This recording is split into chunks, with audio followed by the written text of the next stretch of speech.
Tapi kalau dia datang, dia tanya apa? Banyak hal. Salah satu yang dia tanya berkaitan dengan tema kita. Yesus tidak tanya terakhir pegang jabatan apa. Itu bonus saja, bukan utama. Terakhir jadi pengurus daerah atau tidak, pengurus kaum pria atau tidak, pengurus wilayah atau tidak, mobil berapa, tanah berapa, aset berapa. Yesus tidak tanya itu. Yesus akan tanya, adakah kudapati iman di bumi?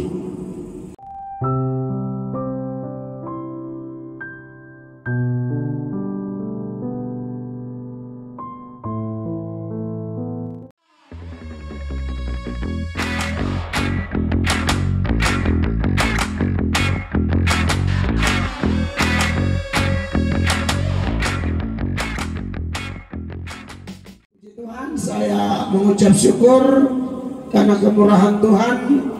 Saya ada lagi di Sulawesi Utara untuk kesekian kali untuk beritakan Injil, dan kali ini ada di Desa Bumbungan. Ini satu anugerah yang luar biasa, dan yang lebih luar biasa, saya juga ada di rumah saya sendiri, yaitu Gereja Sidang Jemaat Allah. Saya pribadi adalah mitra dari banyak gereja. Saya bermitra atau pernah melayani dan menjangkau jiwa bersama dengan teman-teman Katolik, Protestan, Karismatik, GPDI, GBI, merek gereja apapun. Asal kita berdiri atas firman Tuhan Yesus, kita adalah saudara dalam Tuhan.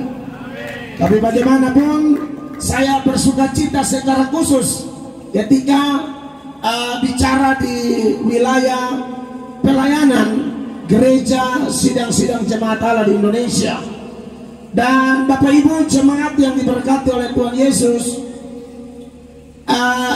mungkin Bapak Ibu ada yang pernah melihat saya tapi hanya di media sosial, dan hari ini bisa kita ketemu secara langsung. Buat saya ini adalah kemurahan Tuhan yang luar biasa. Saya nama Mel Atok, sudah menikah. Istri saya juga orang NTT, juga seorang pendeta. Dan puji Tuhan, sejak pacaran kita sudah omong-omong, nanti rencana anak mau berapa. Lalu pacar saya yang sekarang jadi istri saya bilang, terserah kakak saja. Lalu saya bilang, asal adik tahu, kakak mau anak 4. Dia bilang asal bantu gendong. Maksudnya kalau sudah ada anak, bantu jaga, bantu urus. Dan akhirnya kekasih Allah kami menikah tahun 2009. Dan saya berdoa minta anak 4, dan saya mau laki-laki semua. Saya tidak anti anak perempuan, dan ponakan perempuan saya banyak. Jadi saya suka kalau bisa anak laki-laki semua. Sekarang anak saya sudah 4. Yang pertama 12 tahun, yang kedua 10 tahun, yang ketiga 5 tahun, yang keempat baru 2 tahun, dan semua laki-laki. Itu bukan karena saya jago berdoa, tapi itu kemurahan Sang Penjawab doa. Amin Bapak Ibu. Dan tidak ada pendeta hebat berdoa. Yang hebat itu Tuhan yang mendorong kita, yang berkuasa atas kita saat kita berdoa, sampai melihat doa kita efektif, sampai berhasil untuk kepentingan dan kemuliaan nama Tuhan sendiri. Lalu saya juga bilang sama istri saya bahwa nanti anak-anak saya, jadi nama anak-anak saya itu keputusan saya, beliau mendukung saja. Nama anak saya harus lain daripada yang lain, tidak boleh ada di dunia, tidak boleh ada di Indonesia, dari Sabang sampai Merauke, Pulau Miangas sampai Rotendao, tidak boleh.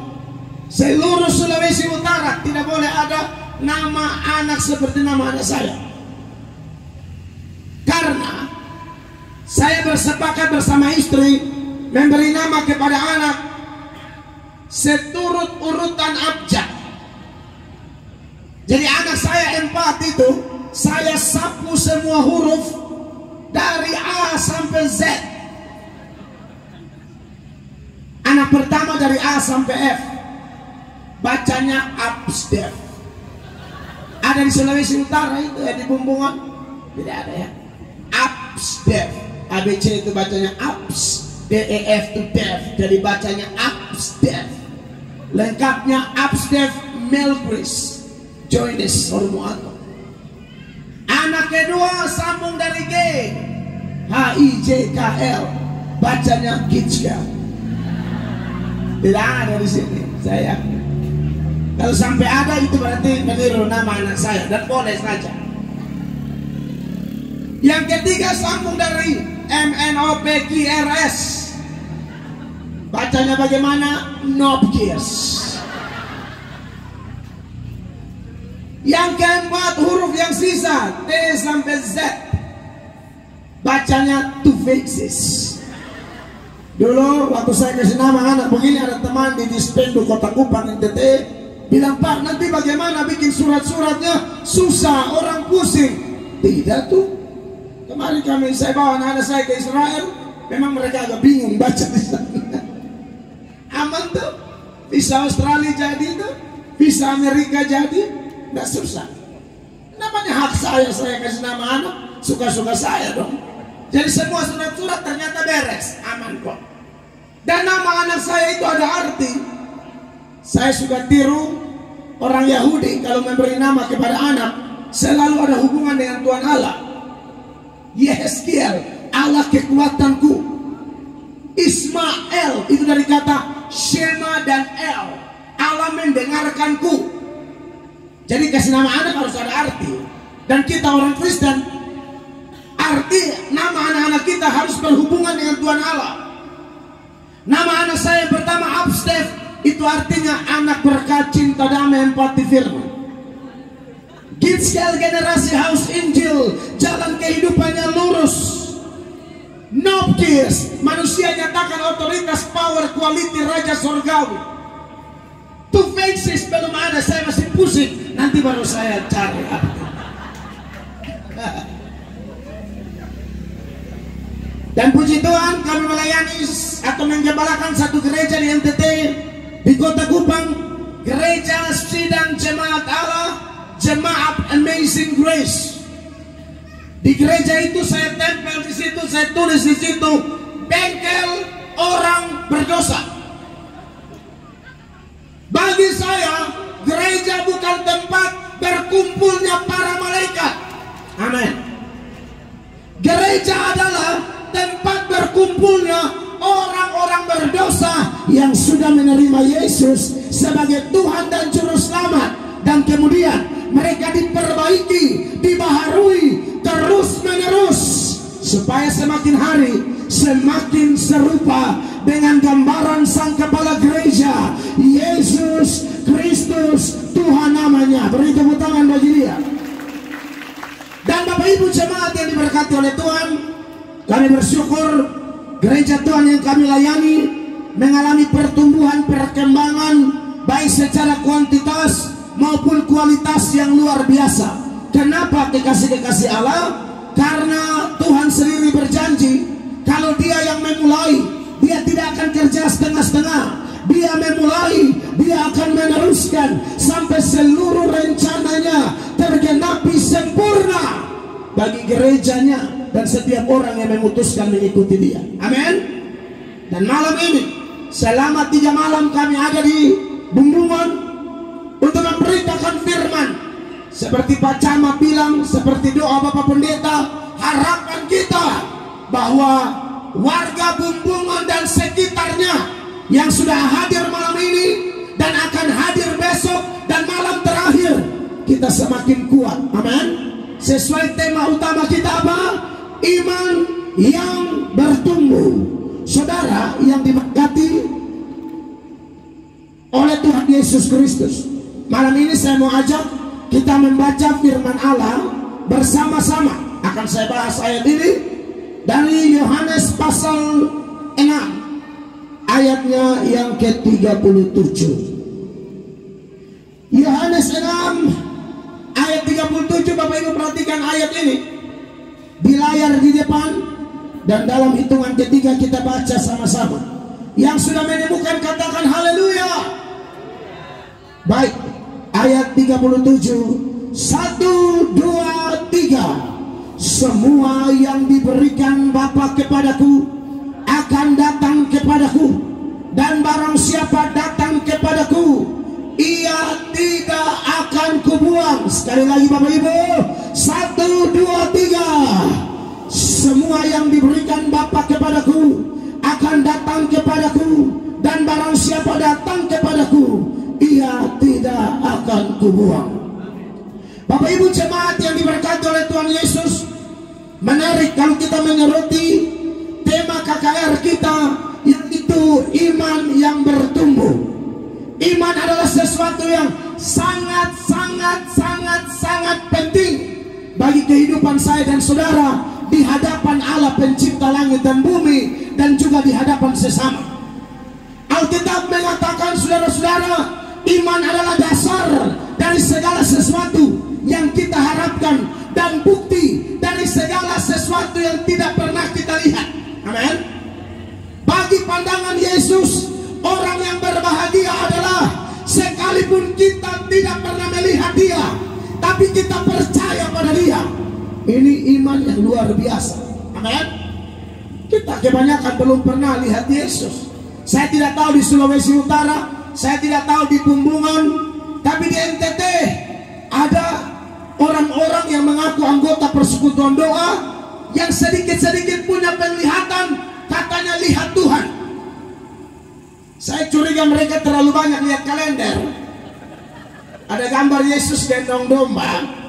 Jadi asal tutup mata, lihat Yesus. Asal tutup mata, lihat Yesus. Nah ini saya ini tipe tidak menghakimi, tapi tidak juga gampang percaya, karena segala sesuatu harus diuji. Alkitab berkata, ujilah segala roh.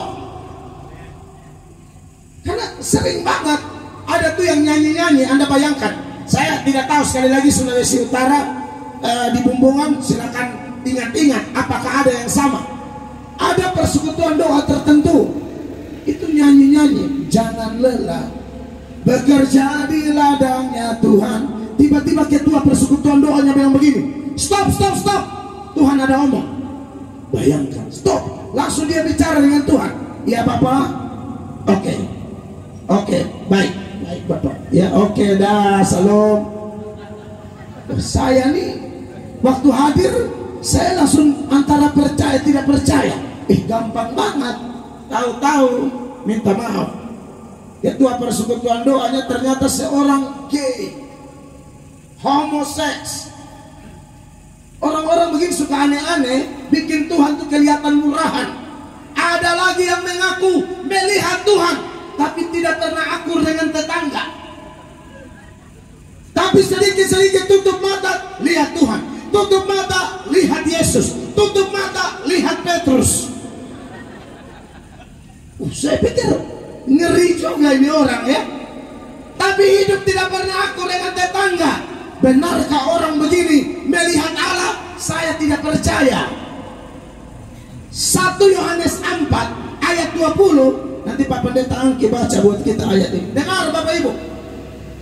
Jikalau seorang berkata aku mengasihi Allah, dan ia membenci saudaranya, maka ia adalah pendusta. Kenapa? Karena barang siapa tidak mengasihi saudaranya yang dilihatnya, tidak mungkin mengasihi Allah yang tidak dilihatnya. Barang siapa tidak mengasihi saudaranya yang dilihatnya, omong kosong.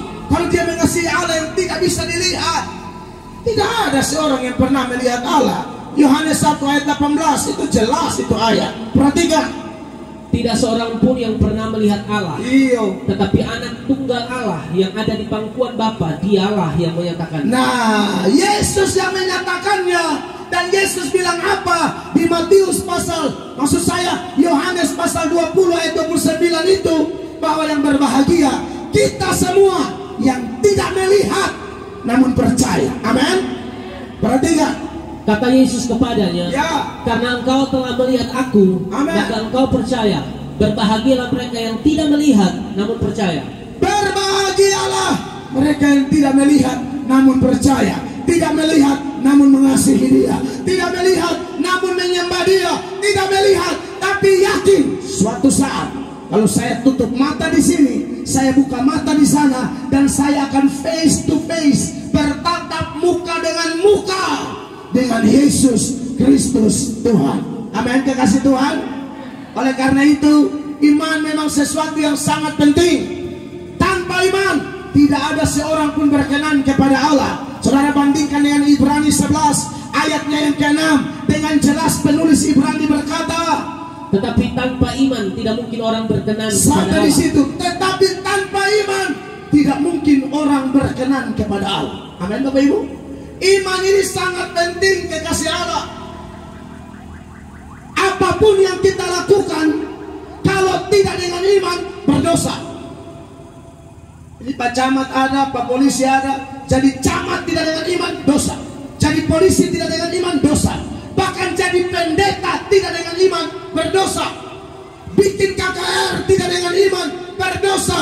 Bangun bisnis apapun tidak dengan iman, berdosa. Pacaran tidak satu iman, berdosa. Apalagi menikah beda iman, dosa. Pokoknya iman adalah alat ukur segala sesuatu.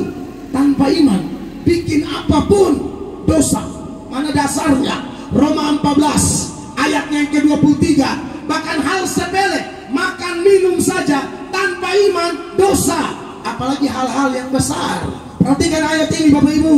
Tetapi barang siapa yang bimbang, kalau ia makan, ia telah dihukum. Betul. Karena ia tidak melakukannya berdasarkan iman. Karena ia tidak melakukannya berdasarkan iman. Selanjutnya Paulus tegaskan, dan segala sesuatu yang tidak berdasarkan iman adalah dosa.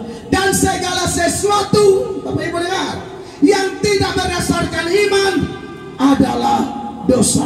Makanya nanti waktu Yesus kembali dalam kedatangannya yang kedua, entah kapan, tapi saya percaya Dia pasti kembali. Amin. Saudara, kedatangan Yesus itu kan ada dua. Ada kedatangan pertama sudah terjadi 2000-an tahun yang lalu, ketika Dia menjelma menjadi manusia melalui peristiwa Natal. Bapak Ibu tahu, itu ternyata ada waktu yang ditetapkan, tapi memang itu rahasia Allah. Kalau waktu yang adalah rahasia Allah itu sudah genap, dan itu Allah yang tahu, maka Yesus datang. Kita lihat berkaitan kedatangan pertama, Galatia 4 ayat 4. Perhatikan ayat ini. Tetapi setelah genap waktunya, maka Allah mengutus anaknya yang lahir dari seorang perempuan dan takluk kepada hukum Taurat.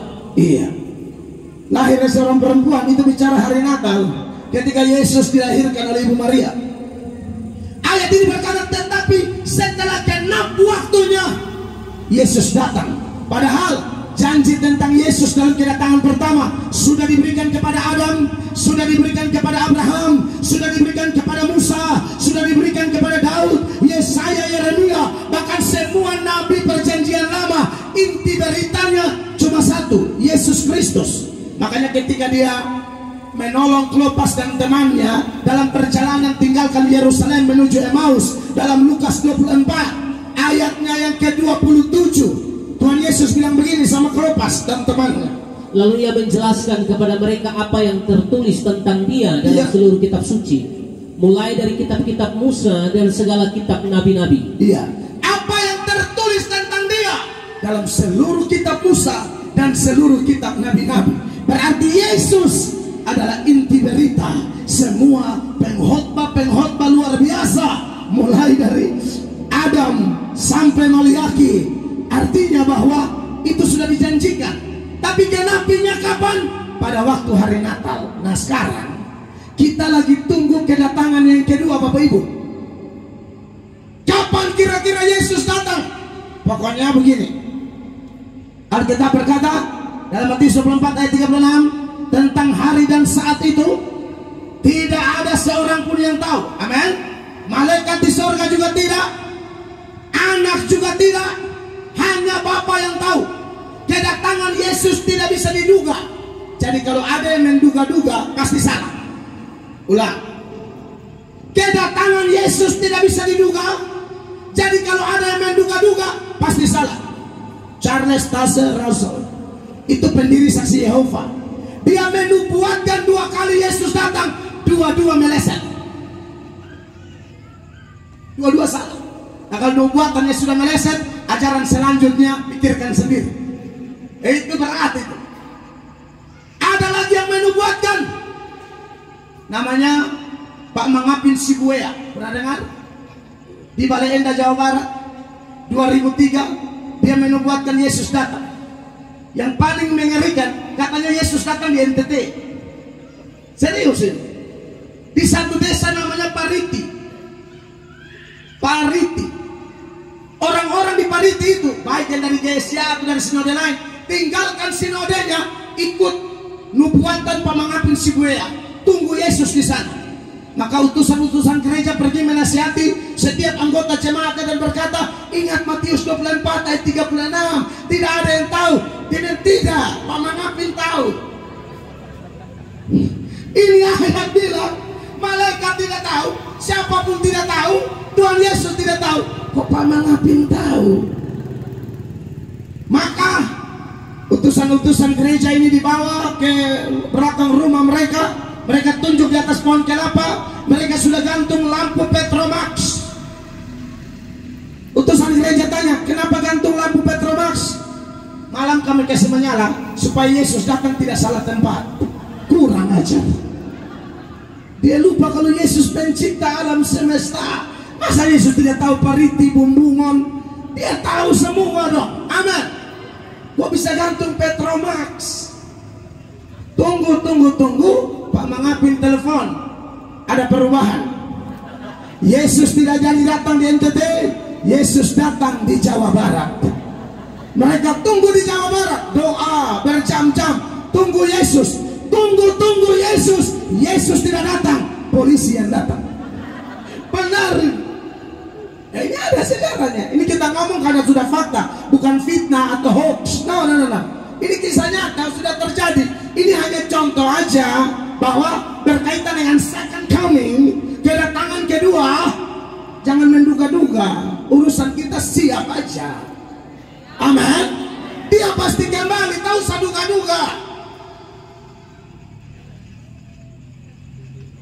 Pikir Yesus mau datang bawa ke surga, polisi datang bawa dong pisau. Dan banyak lagi nubuatan, ternyata omong kosong semua. Ada lagi, dia bernama Romo Paulus Tebrata. Dia menubuatkan Yesus datang 2029, dan mereka sudah bentuk panitia penyambutan. Serius. 2 panitia itu dari Kupang, selalu Kupang lagi. Ternyata Romo Paulus Tebratanya udah meninggal. Nah sekarang siapa mau pegang jaminan ini? Dia yang bikin nubuatan, dia udah mati duluan. Ini baru 2023. Kacau. Intinya, ready or not, Jesus is coming, right? Siap tidak siap, Yesus pasti akan kembali. Yang intinya, pokoknya sedikit lagi kata Alkitab, tidak lama lagi. Perhatikan, Ibrani 10 ayat 37. Perhatikan ayat ini Bapak Ibu. Sebab sedikit, bahkan sangat sedikit waktu lagi, Yes. dan Ia yang akan datang sudah akan ada tanpa menangguhkan kedatangannya. Sedikit, bahkan sangat sedikit waktu lagi, dia sudah datang. Dia tidak kasih tahu, tapi dia bilang, saya akan datang. Rabi, nabi, guru-guru, rasul, kalau ngomong sesuatu 3 kali berulang-ulang, itu serius. Entah pertanyaan, entah pernyataan, entah informasi apa saja, 3 kali itu penting. Seperti Tuhan kuatkan Yosua, kuatkan dan teguhkan hatimu, kuatkan dan teguhkan hatimu, kuatkan dan teguhkan, itu serius. Petrus, Tuhan tanya 3 kali, apakah engkau mengasihi aku lebih daripada mereka ini? Itu serius. Yesus itu di dalam Wahyu pasal 22, 3 kali berturut-turut dia bilang, aku datang segera. Lihat ayat 7, Wahyu 20 ayat 7. Sesungguhnya aku datang segera. Lompat ayat 20. Ia yang memberi kesaksian tentang semuanya ini berfirman, ya, aku datang segera. Ayat 12. Sesungguhnya aku datang segera. Sampai di sini. 3 kali Yesus bilang di Wahyu 22 ayat 7, 12, 20, aku datang segera, aku datang segera, aku datang segera. Berarti dia sudah mau datang. Amin. Saya tidak kasih tahu waktu loh. Orang Bumbungan, ini videonya ada rekam. Haleluya. Jam itu Pamel atau gitu datang di Bumbungan, dia kasih tahu bilang awal Agustus. Oh, siapa bilang? Yang saya kasih tahu dia segera. Dia ngomong itu tahun 90-an Masehi ketika Yohanes tulis itu di Pulau Patmos.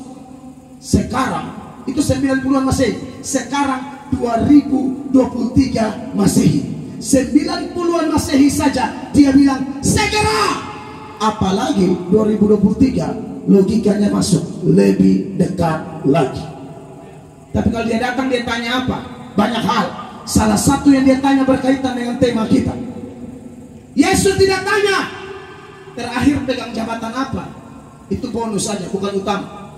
Terakhir jadi pengurus daerah atau tidak, pengurus kaum pria atau tidak, pengurus wilayah atau tidak, mobil berapa, tanah berapa, aset berapa. Yesus tidak tanya itu. Yesus akan tanya, adakah kudapati iman di bumi?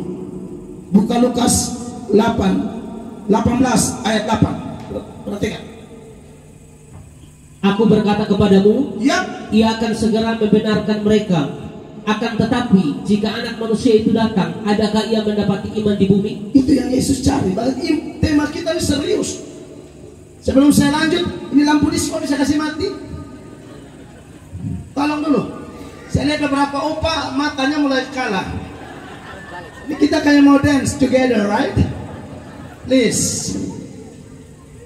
Tadi sudah kasih tahu, mungkin lupa. Kalau menyanyi boleh mati hidup, tapi kalau khotbah mati total. Siap. Sementara saja. Oke, ini saudara. Bagaimana? Ini lebih enak toh? Tadi mati hidup seperti gambaran iman kita. Mati hidup, mati hidup, mati hidup. Maka kita buat keputusan. Tidak ada iman mati hidup di Bumbungan. Amin. Sebab waktu Yesus kembali, dia tidak tanya mati atau hidup, tapi dia tanya, adakah kudapati iman? Iman yang mana? Iman yang sesuai tema. Iman yang bertumbuh artinya iman yang dewasa. Iman yang bertumbuh artinya iman yang progres. Iman yang bertumbuh artinya iman yang kuat. Ini yang Yesus mau cari. Dan kalau bicara iman akan luas selama 3 malam ini. Asal Bapak Ibu kuat catat ayat aja. Karena saya khotbah akan banyak ayat. Karena bagi saya khotbah itu beritakan firman. Dalam ilmu hermeneutik, ilmu tafsir Alkitab, bagaimana caranya khotbah hati Tuhan? Ya kutip ayat. Karena ayat-ayat di Kejadian sampai Wahyu itu hati Tuhan semua. Boleh ada ilustrasi, bahkan lelucon sedikit boleh, asal jangan berlebihan. Hanya dengan tujuan membuat yang tidur-tidur bangkit dari kematian. Kadang ada yang dengar khotbah tidur, para pengkhotbah sudah model begini, sound system sudah model begini. Dia memilih tidur di hadirat Allah dan berkata, hanya dekat Allah aku tenang. Haleluya. Hello, orang Bumbungan. Nah, saya pernah tegur di Surabaya, saya KKR di GBI, karena saya bermitra dengan banyak gereja. Saya lagi semangat, satu udah miring semiring-miringnya di bangku nomor 7 gitu. Saya bilang, Bapak luruskan barisan. Iya, sudah keluar barisan dia. Pak balik dengan apa barisan. Puji Tuhan, ini tidak ada yang tidur. Saya lihat bro, mata menyala semua. Tuhan baik, Tuhan baik. Amin. Itu gambaran dari iman kita, menyala. Haleluya. Nah, saya malam ini akan menyoroti Yohanes 6 ayat 37 tadi, di mana Yesus berkata, semua yang diberikan Bapa kepadaku akan datang kepadaku, dan barang siapa datang kepadaku, ia tidak akan kubuang. Saudara-saudara, bicara tentang iman yang bertumbuh, saya mau mulai dengan bagaimana seseorang itu bisa memperoleh iman. Saudara-saudara, ayat ini dimulai dengan begini, kalimat ini, saudara-saudara. Semua yang diberikan Bapa kepadaku akan datang kepadaku. Nah, ini menarik. Ternyata pertama-tama saudara, ini perlu kita pelajari. Kenapa saya beriman? Kenapa Bapak Ibu beriman? Atau di kemudian hari melalui KKR kita, melalui pelayanan kita, termasuk seperti kami, YouTuber, TikTokers, Facebooker, care apapun itu, kami pakai kesempatan yang ada seperti Pak Camat bilang tadi. Benar, media sosial harus dipakai sebaik mungkin. Kita KKR begini mungkin tidak terlalu banyak, tapi Anda lihat kalau khotbah di media yang nonton 10.000, 20.000, bayangkan saja satu kali KKR 10.000, 20.000. Kemarin saya baru khotbah menanggapi kematian Ustadz Agustan. Tahu Agustan? Dia Kristen masuk Islam. Sebenarnya mau pindah agama mana ya hak asasi, nggak ada masalah. Tapi jangan hina agama lamamu. Dia sudah pindah, ambil Alkitab, kentutin Alkitab. Ada nonton itu kan? Lalu dia bilang, kita akan lihat apakah saya akan mati dalam 1 bulan. Ternyata 1 bulan kemudian dia tidak mati, hanya sakit-sakitan. Dia minta mati 1 bulan, tapi Tuhan mau jangan 1 bulan, kan yang atur nafas Tuhan. Kita minta, Elia juga minta mati, tidak mati. Elia minta mati malah diangkat hidup-hidup. Agustan mungkin mau ikut Elia, minta mati, dia minta Tuhan beri. Dia mati mungkin 3-4 hari lalu. Itu kita nonton terakhir baru 1 hari, sudah 89.000 orang tonton itu khotbah.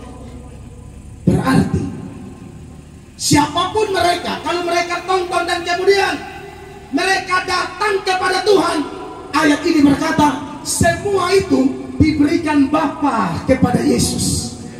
Amin. Ini penting saudara-saudara, supaya jangan ada pendeta menyombongkan diri. Silakan kami belajar teologi, silakan kami jaga kekudusan, silakan kami punya jam doa yang luar biasa, silakan kami menjaga hidup sebaik-baik mungkin. Tapi percayalah, ketika kami memberitakan Injil melalui khotbah di mimbar-mimbar gereja, mimbar-mimbar KKR, atau media sosial, atau metode-metode penginjilan apapun, kalau ada orang bertobat, kita harus berkata seperti Paulus berkata, aku menanam, Apolos menyiram, tapi pertumbuhan adalah Allah. Yang penting bukan yang menanam atau yang menyiram, tapi Allah yang memberi pertumbuhan. Baca 1 Korintus 3 ayat 5 sampai ayat 7. Ayat 5 berbunyi demikian. Jadi apakah Apolos, apakah Paulus, pelayan-pelayan Tuhan yang olehnya kamu menjadi percaya, masing-masing menurut jalan yang diberikan Tuhan kepadanya? Ya. Terus 6. Aku menanam, Apolos menyiram, tetapi Allah yang memberi pertumbuhan. Amin. 7. Karena itu yang penting bukanlah yang menanam atau yang menyiram, tetapi melainkan Allah yang memberi pertumbuhan. Amin. Berarti membuktikan bahwa iman itu saudara-saudara bisa terjadi dalam diri orang karena Bapa bekerja. Siapapun pengkhotbahnya, kalau orang yang mendengarkan fokus, saya yakin kok Bapa yang buka hati Bapak Ibu. Pernah ingat bagaimana seorang bernama Lydia dalam Kisah Para Rasul pasal 14, pasal 16 ayat 14. Lydia ini seorang businesswoman, pengusaha kain ungu. Kain ungu dulu tuh luar biasa, hanya dipakai oleh bangsawan dan rohaniwan. Sekarang ungu dicakar bongkar banyak. Kalau dulu itu hanya orang berduit, sekarang siapapun bisa ungu. Iya kan? Kenapa dia fokus dengar khotbah Paulus? Ini jawabannya Bapak Ibu, perhatikan ayatnya. Seorang dari perempuan-perempuan itu yang bernama Lydia turut mendengarkan. Ia seorang penjual kain ungu dari kota Tiatira. Betul. Yang beribadah kepada Allah. Terus Tuhan membuka hatinya sehingga ia memperhatikan apa yang dikatakan oleh catat Paulus. ayat itu. Tuhan membuka hatinya sehingga ia memperhatikan apa yang dikatakan oleh Paulus. Jadi kalau Bapak Ibu yang malam ini kami berkhotbah, Bapak Ibu buka hati, sungguh-sungguh beri perhatian, sesungguhnya Tuhan sedang bekerja. Bagaimana yang tidak buka hati? Ini malam kita bongkar juga. Kenapa dia punya hati tertutup? Jadi siap-siap ya, supaya kita tahu posisi kita masing-masing malam ini. Kita bisa rasa sendiri Tuhan sedang kerja di dalam diri kita atau tidak. Sebab ayat ini jelas, Tuhan membuka hati Lydia. Bukan Lydia buka sendiri atau Paulus yang buka, tidak. Tuhan buka hati Lydia dan Lydia perhatikan khotbah Paulus. Bapak Ibu jemaat, semua yang diberikan Bapa kepadaku akan datang kepadaku. Ada dua jenis berkat. Ada berkat jasmani, ada berkat rohani. Amin. Tapi berkat rohani itu lebih luar biasa dari berkat jasmani. Kalau berkat jasmani itu Bapak Ibu ada limitnya. Startnya mulai kita dilahirkan, mulai tahu pakai popok, tahu pakai baju bayi, itu mulai kita rasakan berkat jasmani. Tahu makan bubur sun, minum susu mahal atau ASI, itu mulai. Tapi nanti kita meninggal, itu juga batas akhir berkat jasmani. Betul ya? Kita mati tidak bawa apa-apa, amin. Ingat, Ayub bilang, aku datang dengan telanjang, aku kembali dengan telanjang. Tuhan yang memberi, Tuhan yang mengambil, terpujilah nama Tuhan. Seluruh hartanya habis, anaknya 10 orang mati dalam 1 hari. Ayub mengerti semua itu titipan. Dan ada batasnya. Di Sulawesi Tenggara bagaimana? Di Bumbungan, kalau orang meninggal masih taruh barang emas di peti mati kan? Kita tidak tahu budaya. Kalau kami di NTT ada. Yang hidup ini selagi hidup, yang mati ini selagi hidup tidak pernah baca Alkitab. Tapi waktu mati taruh Alkitab di dada. Dalam rangka apa? Ini orang masih hidup tidak ada waktu baca Alkitab. Padahal Yesus bilang, kamu tidak hidup dari roti saja, kamu hidup dari firman Allah.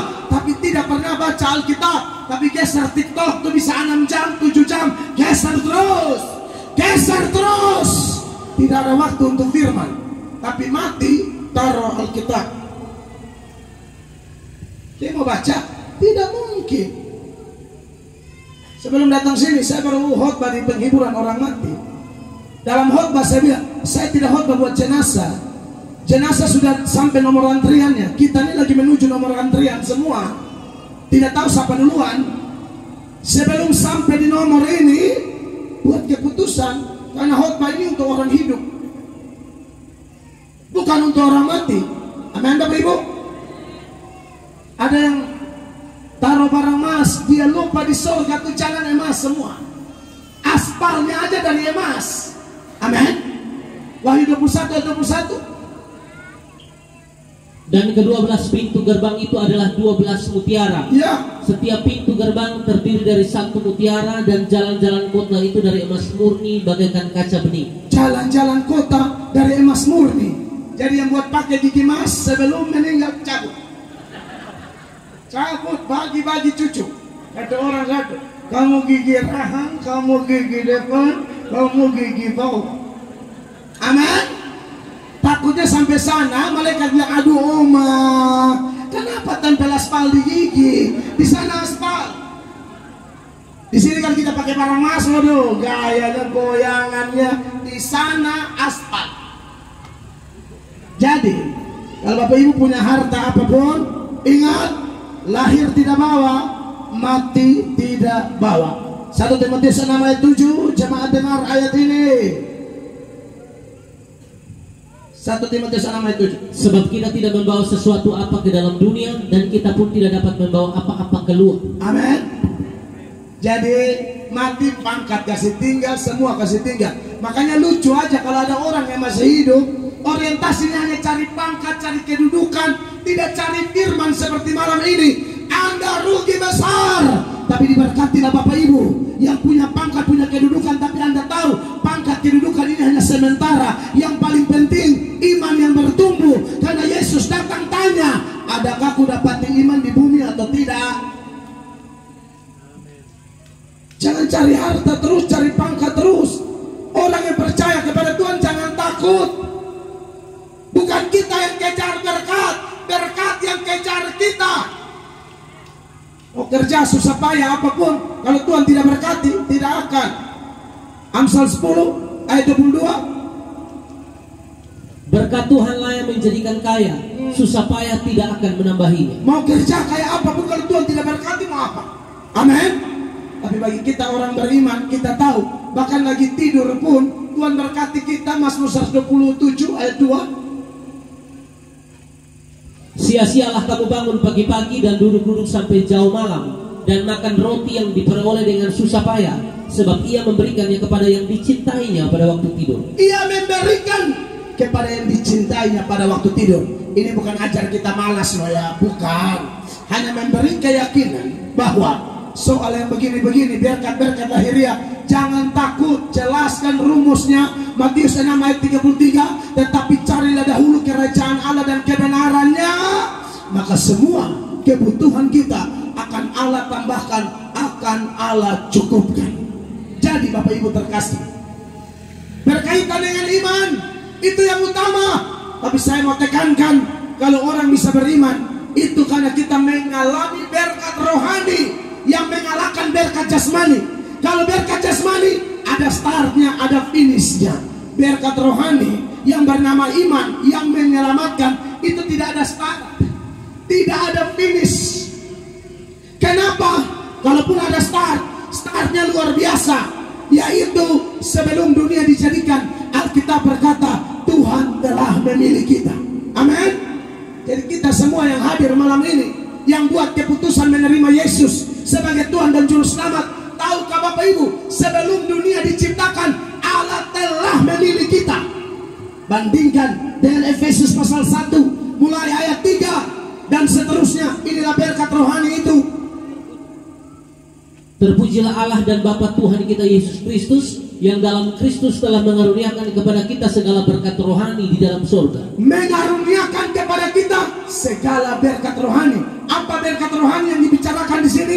Ayat 4. Sebab di dalam Dia Allah telah memilih kita sebelum dunia dijadikan, Wow. supaya kita kudus dan tak bercacat di hadapan. Allah memilih kita sebelum dunia dijadikan, dan kemudian kita lahir, kita bisa percaya Yesus. Seturut ayat yang kita bahas, semua yang diberikan Bapa kepadaku akan datang kepadaku. 5. Dalam kasih Ia telah menentukan kita dari semula oleh Yesus Kristus untuk menjadi anak-anaknya sesuai dengan kerelaan kehendak-Nya. 6. Supaya terpujilah kasih karunia-Nya yang mulia, yang dikaruniakannya kepada kita di dalam Dia yang dikasihinya. 7. Sebab di dalam Dia dan oleh darahnya kita beroleh penebusan, yaitu pengampunan dosa menurut kekayaan kasih karunia-Nya. Berarti kalau ada orang datang kepada Yesus, kembali kepada ayat-ayat ini, bukan kebetulan, tapi memang Allah sudah bikin satu skenario terbaik, karena Dialah sang sutradara agung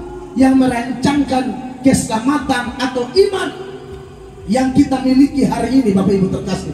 Maka ini sesuatu yang luar biasa, yang selalu disyukuri. Bahkan ada pencipta-pencipta lagu yang mengerti ayat ini. Mereka bikin lagu, Engkau telah memilihku sebelum dunia dijadikan. Itu lagu luar biasa karena bersumber dari firman Allah. Bapak Ibu jemaat yang diberkati oleh Tuhan Yesus Kristus. Tetapi bukan hanya yang dipilih, yang ditentukan, ternyata yang tidak dipilih juga. Ini kita harus belajar nih Bapak Ibu, supaya setelah khotbah ini disampaikan, saya tidak tahu nih di antara kita nih siapa dipilih siapa tidak. Pendeta tidak ada yang tahu. Tapi intinya kalau orang dipilih, bagaimanapun caranya dia akan datang dan terbuka bagi Injil. Tapi kalau tidak dipilih, kita khotbah sampai mabok, dia tidak akan bertobat. Bapak Ibu dengar, saya sudah tahu konsekuensi sebagai pemberita Injil. Ada yang terima, ada yang tolak. Paulus khotbah dan Barnabas nih, orang Yahudi tolak. Tetapi yang bukan Yahudi percaya. Lalu ternyata di situ ketahuan. Dr. Lukas menuliskan di dalam Kisah Para Rasul, dalam kisah pasalnya yang ke-13, mulai ayat 45. Dia bilang begini. Akan tetapi ketika orang Yahudi melihat orang banyak itu, penuhlah mereka dengan iri hati dan sambil menghujat mereka membantah apa yang dikatakan oleh Paulus. Ini orang-orang suka iri hati kalau lihat orang lain berhasil, gereja lain berhasil, bukannya mendoakan tapi iri hati. Orang-orang begini spirit Yahudinya tinggi sekali. Saya harap tidak ada di bumbungan ya. Orang lain punya gereja maju, biar aja. Itu cara Tuhan memberkati dia. Kita juga kerja keras. Amin. 4, 6. Tetapi dengan berani Paulus dan Barnabas berkata, memang kepada kamulah firman Allah harus diberitakan lebih dahulu. Betul. Tetapi kamu menolaknya dan menganggap dirimu tidak layak untuk beroleh hidup yang kekal. Karena itu kami berpaling kepada bangsa-bangsa lain. Iya, kepada kamu. Tapi dia kamu menolak. Nanti kita belajar, ternyata bukan yang terima saja yang ditentukan, yang tolak itu juga ditentukan. Ada ayat pendukungnya. Lalu lanjut. Sebab inilah yang diperintahkan kepada kami. Aku telah menentukan engkau menjadi terang bagi bangsa-bangsa yang tidak mengenal Allah. Betul. Supaya engkau membawa keselamatan sampai ke ujung bumi. Lalu bangsa-bangsa yang tidak mengenal Allah waktu dengar ini mereka punya sikap hati bagaimana? Mendengar itu bergembiralah semua orang yang tidak mengenal Allah, dan mereka memuliakan firman Tuhan. Amin. Dan semua orang yang ditentukan Allah untuk hidup yang kekal menjadi percaya. Garis baik, semua orang yang ditentukan Allah untuk hidup yang kekal menjadi percaya. Jadi kalau orang yang ditentukan untuk masuk surga, dia akan percaya. Seperti yang Yesus bilang, semua yang diberikan Bapa kepadaku akan datang kepadaku. Mau sejahat apapun orang itu, sekotor apapun orang itu, tapi ketika Injil disampaikan, dia akan bertobat. Tapi yang lain tidak. Bapak Ibu belajar dari itu penjahat dua di sebelah Yesus. Satu bertobat, satu tidak. Sama-sama jahat. Tapi yang satu sampai mati menolak Yesus, bahkan mengejek Yesus. Tapi yang satu beberapa jam sebelum mati menerima Yesus. Saya yakin penjahat yang bertobat itu telah ditentukan Allah sebelum dunia dijadikan. Tapi penjahat yang tidak bertobat itu memang, kalau kita belajar Alkitab, mereka juga tidak akan percaya karena memang ditentukan seperti itu. Seringkali kita kalau tidak belajar kitab suci, Bapak Ibu, kita berpikir, oh kita punya nama itu sudah ada di buku kehidupan atau bukunya di surga. Kalau salah Tuhan hapus, tidak ada itu. Kalau kita belajar sungguh-sungguh tidak ada. Itu memang butuh diskusi yang ketat. Tapi saya tidak bermaksud membangun diskusi di sini. Tapi saya mau pembuktian data bahwa kalau ada orang menolak mempercayai Yesus, itu memang namanya tidak tertulis. Makanya kami beritakan Injil terus. Yang buka hati itulah orang-orang pilihan. Yang tolak 2 Korintus 4 ayat 3. 2 Korintus 4 ayat 3. Jika Injil yang kami beritakan masih tertutup juga, jika Injil yang kami beritakan, Bapak Ibu dengar, masih tertutup juga, maka ia tertutup untuk mereka yang akan binasa. Dia tertutup untuk siapa? Untuk mereka yang akan binasa. Saya tidak tahu yang hadir ini, kadang-kadang sekalipun dia sudah anggota gereja, anggota pelayanan, tapi tidak pernah mau bertobat. Istri sudah ngomong tidak bertobat, suami sudah nasihat tidak bertobat, istri sudah nasihat tidak bertobat, pendeta sudah sampaikan tidak bertobat, anak nasihati tidak bertobat, orang tua nasihati tidak bertobat. Dan kalau ini berlangsung sampai mati, ini ayat bilang dia tertutup untuk mereka yang akan binasa. Ini saya bicara apa adanya firman Allah. Dan memang dalam Wahyu 13 ayat 8 Alkitab bilang nama mereka tidak tertulis dalam kitab kehidupan, makanya mereka menolak Yesus dan memilih mengikuti antikris. Perhatikan ini ayat. Dan semua orang yang diam di atas bumi akan menyembahnya, Ya. yaitu setiap orang yang namanya tidak tertulis sejak dunia dijadikan. Sampai di situ. Yaitu setiap orang yang namanya tidak tertulis. Sejak kapan? Sejak dunia dijadikan. Tidak tertulis di mana? Di dalam kitab kehidupan dari anak domba yang telah disembelih. Ya, tapi kita ini kan tidak tahu. Pendeta-pendeta senior yang hadir sini kan juga tidak tahu mana nih jemaat, tidak tahu. Kita tidak ada urusan di situ. Sebab begini, kehendak Allah itu ada dua, Bapak Ibu. Ada yang dinyatakan dan ada yang tersembunyi. Yang tersembunyi itu seperti Yesus datang kapan? Itu tersembunyi. Siapa dipilih, siapa tidak? Itu tersembunyi. Ya, Ulangan 29 ayat 29. Hal-hal yang tersembunyi ialah bagi Tuhan Allah kita. Sampai di situ. Hal-hal yang tersembunyi urusan siapa? Tuhan Allah kita. Ini bukan pedoman kita. Jadi jangan cari tahu. Saya hanya kasih informasi bahwa itu ada, tapi saya tidak menuduh-nuduh. Kayaknya oma sebelah kanan ini tidak dipilih. Oh, tidak ada itu. Ini kayaknya ibu yang sebelah kiri ini tidak dipilih. Saya tidak tahu. Pendeta manapun tidak tahu. Beberapa penulis Alkitab dikasih tahu, tapi itu hanya sekedar memberi informasi kepada kita di zaman ini supaya kita tahu ada yang dipilih, ada yang tidak. Bukan untuk menghakimi. Amin, Bapak Ibu. Bukan untuk menghakimi. Tetapi ada kehendak yang dinyatakan. Perhatikan. Tetapi hal-hal yang dinyatakan ialah bagi kita dan bagi anak-anak kita sampai selama-lamanya. Tetapi yang dinyatakan itu bagi kita. Yang dinyatakan itu apa? Bertobat. Yang dinyatakan itu apa? Jangan berzina. Yang dinyatakan itu apa? Jangan ada perempuan lain kalau sudah menikah. Jangan ada laki-laki lain sudah menikah. Jangan bahugel. Sama kak? Di sini istilahnya bahugel.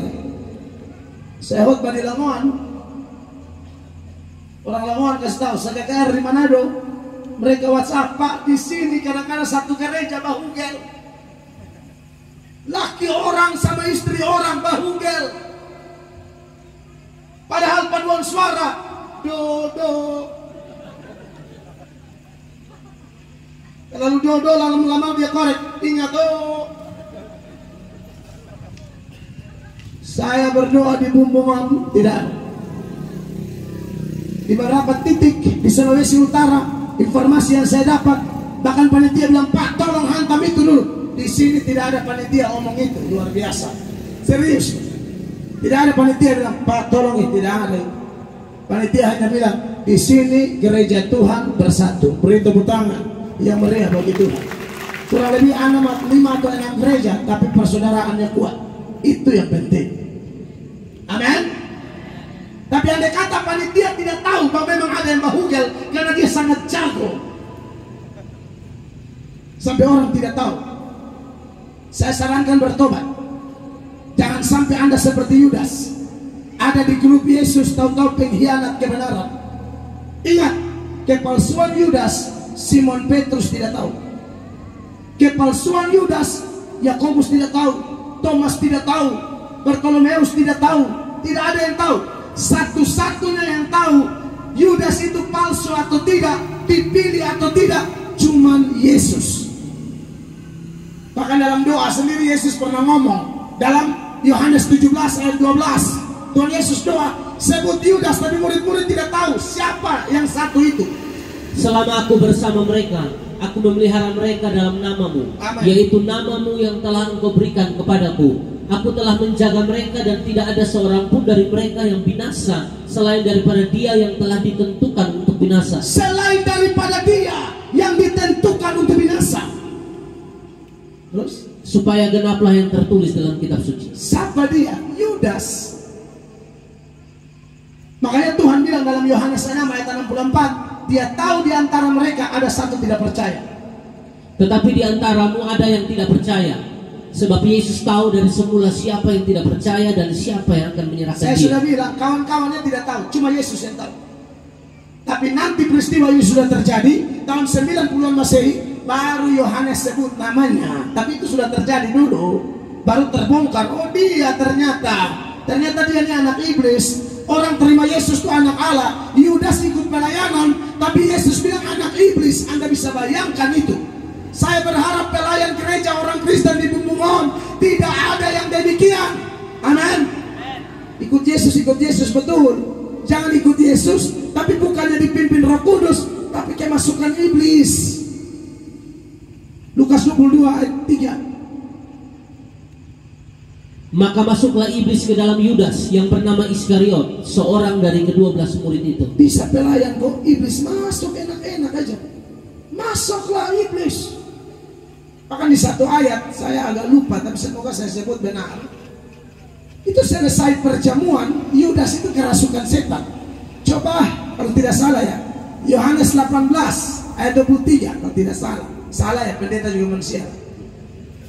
Jawab Yesus kepadanya, jikalau kataku itu salah, tunjukkanlah salahnya. Oh bukan. Kerasukan iblis. Yohanes atau sebaliknya, Yohanes 23 ayat 18. Terbalik atau pokoknya habis perjamuan dia kerasukan. Pas mau ngomong iblis baru ayatnya lupa lagi. Kerasukan iblis, Injil Yohanes. Ya, Yohanes, tunggu ya. Jangan lupa, saya sering kalau ayat ini saya salah. Saya bisa bingung bahwa ada orang kerasukan setelah ambil perjamuan kekasih Tuhan. Tolong dulu sampai ketemu ayatnya. Kalau tidak ketemu kita tidak pulang. Nah, coba. Dan sesudah Yudas menerima roti 13:27. Oh, Yohanes 13:27. Baru salah satu ayat ini malam ya. Dengar Bapak Ibu. Dan sesudah Yudas menerima roti itu, ia kerasukan iblis. Maka Yesus berkata kepadanya, apa yang hendak kau perbuat, perbuatlah dengan segera. Orang habis makan perjamuan tuh iman tambah kuat toh. Ini habis makan perjamuan, setan berkuasa. Makanya ada beberapa gereja yang perjamuan sisanya itu kan alkohol. Mereka bilang Tuhan punya sudah selesai, sekarang setan punya. Langsung mabuk, benar. Itu pulang sampai sekolah tak miring-miring. Haleluya. Tetap menyanyi puji Tuhan. Saya mau iring Yesus. Dalam keadaan mabok parah. Tadi kami bilang Sopi di Sulawesi bilang cap tikus. Ada loh majelis perjamuan minum mabok. Ada lagi yang mabok pimpin renungan di ibadah rumah tangga. Mabok berat. Baru sambil khotbah, salam saudara-saudara, haleluya. Jangan coba-coba tinggalkan pelayanan. Saudara ingat Yunus, ikan begitu besar, Yunus telan. Jemaat bilang, Pak Majelis, baca ayatnya dulu, sapa telan sapa. Tapi karena mabok, karena kerasukan setan walaupun majelis, perhatikan, ingat Yunus, ikan begitu besar, Yunus telan. Ini bukan ikan kembung atau mujair atau botok, entah itu ikan apa. Alkitab ikan besar, Alkitab tidak menyebut ikan paus, tapi ikan besar. Masa jemaat bilang, waduh, bagaimana Yunus mau telan itu ikan punya besar kayak konsistori. Iya toh, itu telan sekarang selesai pasca tahun depan. Saudara-saudara, dengar ini ayat bahwa ada orang-orang yang sekalipun pelayan, tapi Alkitab berkata mereka dikuasai iblis. Oleh karena itu, Bapak Ibu jemaat yang saya kasih dalam nama Tuhan Yesus, pastikan kita bukan orang-orang seperti itu. Tidak cukup di Lukas 22 ayat 3 dan Yohanes 13 ayat 27 tadi. Yohanes 6 ayat 70-71 di sana ditegaskan, siapa anak iblis itu? Jawab Yesus kepada mereka, bukankah aku sendiri yang telah memilih kamu yang 12 ini? Namun seorang di antaramu adalah iblis. Siapa? Yang dimaksudkannya ialah Yudas, anak Simon Iskariot, sebab dialah yang akan menyerahkan Yesus. Dia seorang di antara ke-12 murid itu. Iya, tadi saya sama anak-anak PPA, saya sudah kasih tahu mereka, kelak kalau kalian cari pasangan hidup, cari yang satu iman. Dengan orang beda agama kita toleransi, tapi toleransi secara sosial. Dengar Bapak Ibu, ini orang tua tolong bimbing anak-anak kita. Kalau ada orang beda agama mengalami musibah, siapa yang ada di barisan depan untuk tolong mereka? Kita. Amin. Itu namanya toleransi secara sosial. Tapi iman tidak bisa dikompromikan. Jangan jual Tuhan Yesus hanya gara-gara pangkat. Jangan jual Tuhan Yesus hanya gara-gara jodoh. Jadi Bapak Ibu tolong lihat anak-anak kita sudah besar. Kalau dia sudah pacaran, cek cowoknya siapa, Abdullah atau Matius. Itu cek. Abdullah, Udin, cukup bakawan. Bakawan boleh, bakawin tidak boleh. Amin. Karena ada ayatnya 2 Korintus 6 ayat 14. Bapak Ibu, ini bukan omong kosong. Saya tidak omong asal bunyi, selalu pembuktian data. Janganlah kamu merupakan pasangan yang tidak seimbang dengan orang-orang yang tak percaya. Tidak boleh. Terus, sebab persamaan apakah terdapat antara kebenaran dan kedurhakaan? 15. Persamaan apakah yang terdapat antara Kristus dan Belial? Ya. Apakah bagian bersama orang-orang percaya dengan orang-orang yang tak percaya? Kemarin Mahkamah Agung sudah kasih keluar aturan, pernikahan beda agama tidak boleh dicatat. Betul Pak Camat ya? Berarti itu memang Alkitabiah. Jadi selama ini saya berkoar-koar di media itu bukan asal bunyi, ada dasar hukumnya di negara ini.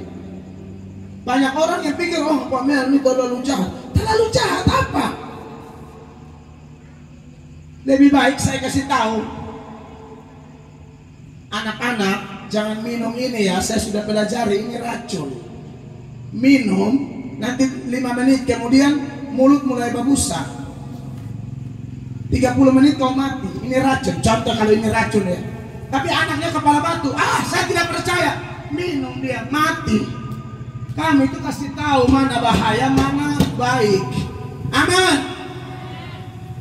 Banyak orang tua terlalu sibuk tidak urus yang begini.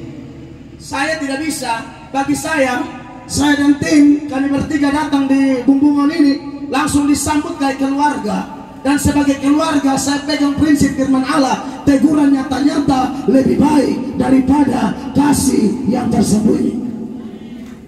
Datang sudah jauh-jauh jalan berapa jam baru sampai sini, udah pesawatnya terlambat lagi. Keluar dari jam 5 pagi dari Kupang sampai di Surabaya jam 7 lewat. Terbang dari Surabaya itu sekitar jam 11, sampai di Makassar kurang lebih jam 2. Katanya mau terbang 19.45, geser-geser jam 9 baru sampai. Sampai di sini, puji Tuhan panitia luar biasa, sambut. Kita makan di apa tuh, dabu-dabu pinggir pantai. Makan sampai jam 2. Jalan sampai sini setengah 8. Saya ada kekuatan khotbah ini hanya anugerah saja. Amin. Bayangkan kalau istirahat kurang, saudara diberkati, pendeta mati di panggung. Tapi saya lihat antusias dari orang Bumbungan, khususnya panitia, terlalu luar biasa. Saya bisa rasakan yang ketulusan teman-teman, karena dari hati itu menyentuh hati. Apalagi dari hati yang diurapi Roh Kudus. Maka saya harus nyatakan apa adanya. Amin. Cek dulu anak cucu kita, pelayan di gereja, pacaran dengan siapa? Harus cek.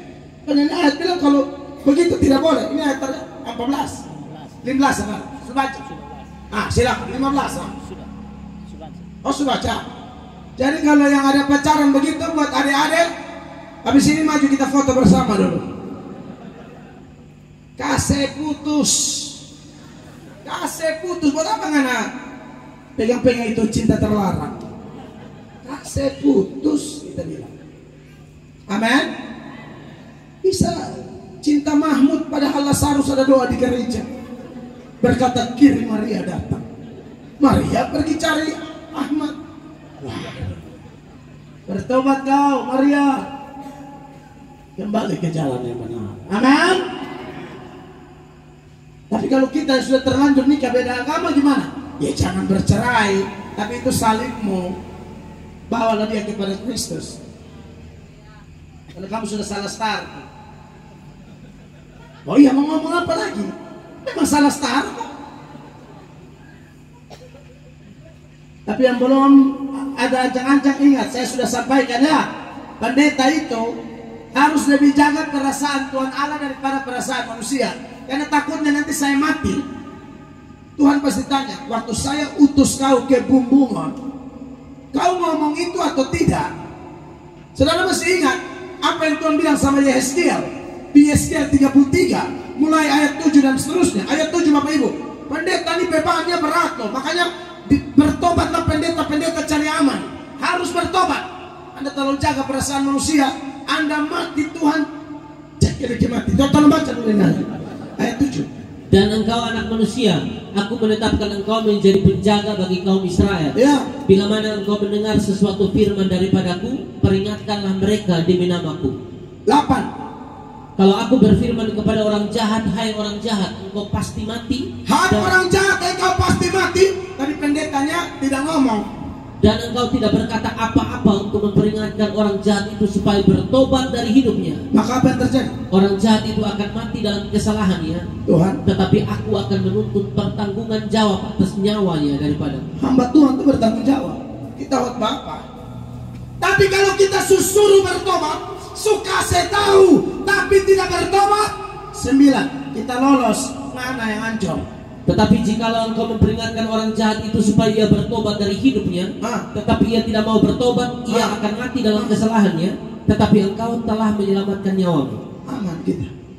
Makanya itu kenapa saya di media itu keras. Karena saya tahu saya tanggung jawab dengan Tuhan Allah.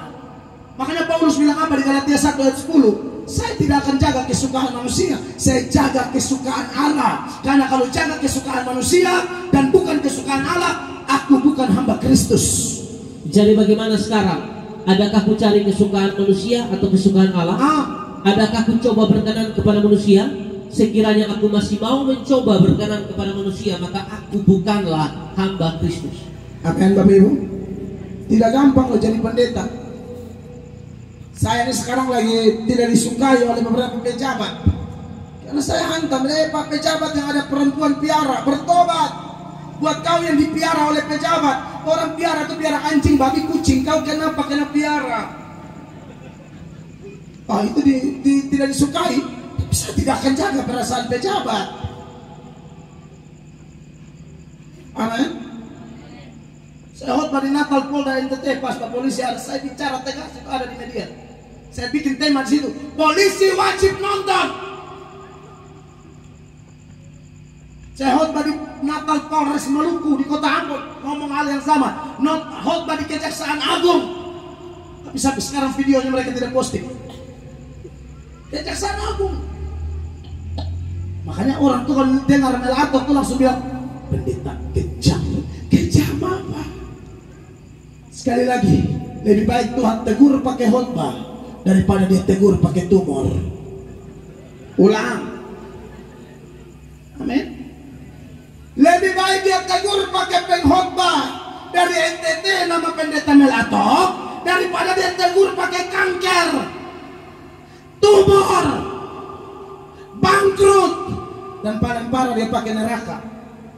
Lebih baik pakai khotbah terima. Iya, tapi khotbah itu harus lembut. Kamu kurang baca Alkitab baik-baik. Yesus khotbah lembut apa di Matius 23 tuh? Yesus bilang, celakalah kau ular beludak, celaka, celaka, celaka. Lembut apa itu celaka, celaka? Coba Matius 23 ayat 16. Pakai ayat jangan sepihak dong, pakai ayat lengkap.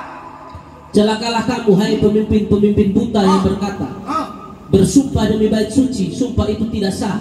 Tetapi bersumpah demi emas bait suci, sumpah itu mengikat. Pemimpin buta dia bilang, terus. Hai kamu orang-orang bodoh dan orang-orang buta. Darah Yesus berkuat. Terus, apakah yang lebih penting, emas atau bait suci yang menguduskan emas itu? Bayangkan. Terus. Bersumpah demi mezbah, sumpah itu tidak sah. Tetapi bersumpah demi persembahan yang ada di atasnya, sumpah itu mengikat. Coba lompat ke 27. Celakalah kamu, hai ahli-ahli Taurat dan orang-orang Farisi. Hai kamu orang-orang munafik, sebab kamu sama seperti kuburan yang dilabur putih, yang sebelah luarnya memang bersih tampaknya, tetapi yang sebelah dalamnya penuh tulang belulang dan berbagai jenis kotoran. Aduh. Jadi jangan kutip ayat, hanya kasih khotbah itu lengkap, jangan pincang. Amin. Jadi jangan memarahi kalau ada pendeta khotbah keras. Dia khotbah keras itu dia tiru Tuhan Yesus. Dia tiru Yohanes Pembaptis. Yohanes Pembaptis dia keturunan ular beludak. Kalau tidak bertobat, kapak sudah di akar pohon, tebang kau ke api. Itu khotbah lembut, keras. Paulus bilang apa? Jangankan manusia, malaikat sekalipun berani khotbahkan Injil yang lain, terkutuklah dia. Pernah baca Galatia 1 ayat 89? 8 saja. Tetapi sekalipun kami atau seorang malaikat dari sorga yang memberitakan kepada kamu suatu Injil yang berbeda dengan Injil yang telah kami beritakan kepadamu, terkutuklah dia. Iya. Amin Bapak Ibu. Saudara yang masih mau terima firman, diberkatilah Anda orang pilihan. Tapi yang tolak firman, Yesus juga ingatkan, jangan buang mutiara kepada babi dan anjing. Jadi kalau baca ini kata lagi bilang pendeta jahat. Tidak, ini ada di Alkitab. Matius 7 ayat 6. Jangan kamu memberikan barang yang kudus kepada anjing, dan jangan kamu melemparkan mutiaramu kepada babi, supaya jangan diinjak-injaknya dengan kakinya, lalu ia berbalik menggoyah kamu. Anjing dan babi di sini gambaran orang bebal. Kalau kita ngomong ke mereka, aduh ngomong sampai urat leher putus, dia tidak dengar. Iya, Amsal 23 ayat 9. Jangan berbicara di telinga orang bebal, sebab ia akan meremehkan kata-katamu yang bijak. Itu sama dengan buang mutiara ke babi. Tapi saya bersyukur di sini hormat firman. Amin. Dan kalau sudah hormat firman, jaga baik-baik. Karena istilah anjing dan babi Petrus pakai untuk menggambarkan orang yang sudah bertobat tapi main lumpur lagi. Ini bahaya. 2 Petrus 2:20. Sebab jika mereka oleh pengenalan mereka akan Tuhan dan Juru Selamat kita Yesus Kristus telah melepaskan diri dari kecemaran-kecemaran dunia, tetapi terlibat lagi di dalamnya, maka akhirnya keadaan mereka lebih buruk daripada yang semula. Katanya sudah bertobat, tapi kembali lagi main lumpur. 21. Karena itu bagi mereka adalah lebih baik jika mereka tidak pernah mengenal jalan kebenaran daripada mengenalnya. Iya. Tetapi kemudian berbalik dari perintah kudus yang disampaikan kepada mereka. Kalau mereka ini cocok disebut apa? 22. Bagi mereka cocok apa yang dikatakan peribahasa yang benar ini. Anjing kembali lagi ke muntahnya, dan babi yang mandi kembali lagi ke kubangannya. Saya harap KKR ini membuat kita bangkit betul-betul. Amin. Jangan sudah bertobat main lumpur lagi. Amin Bapak Ibu, para pelayan,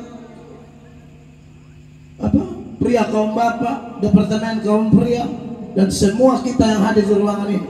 Tuhan mau kita bertobat sungguh-sungguh.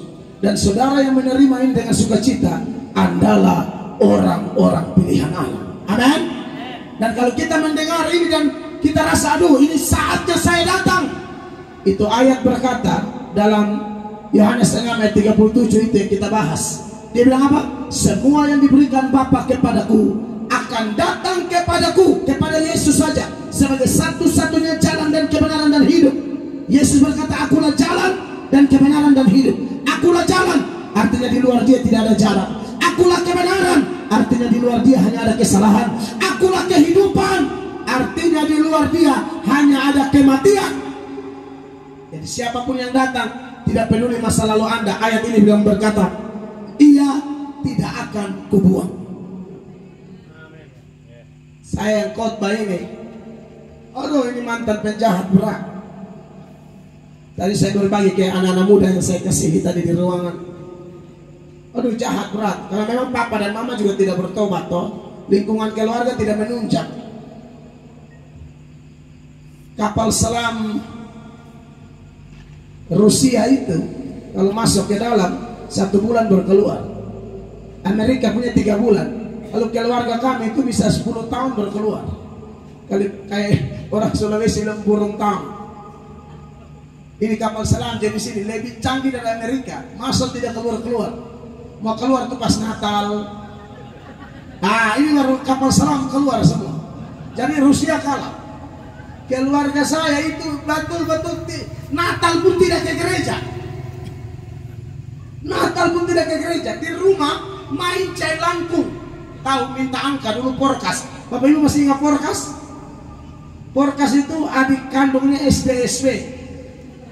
Lalu turun naik kupon putih. Pokoknya togel-togel itu sepupu semua. Iya, judi keras. Tapi Tuhan begitu baik. Hidup tidak jelas, masuk keluar sel, masuk keluar sel.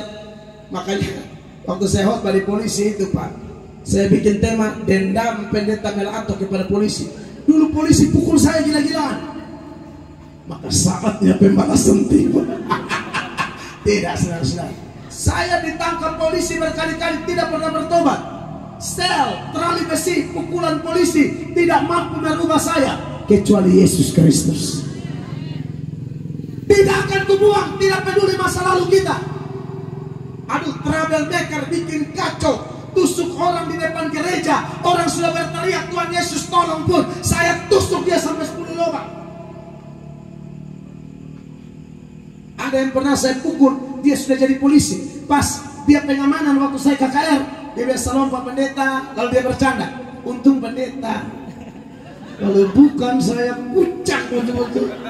Lalu kita baku polo di situ sebagai saudara. Dia mengampuni saya.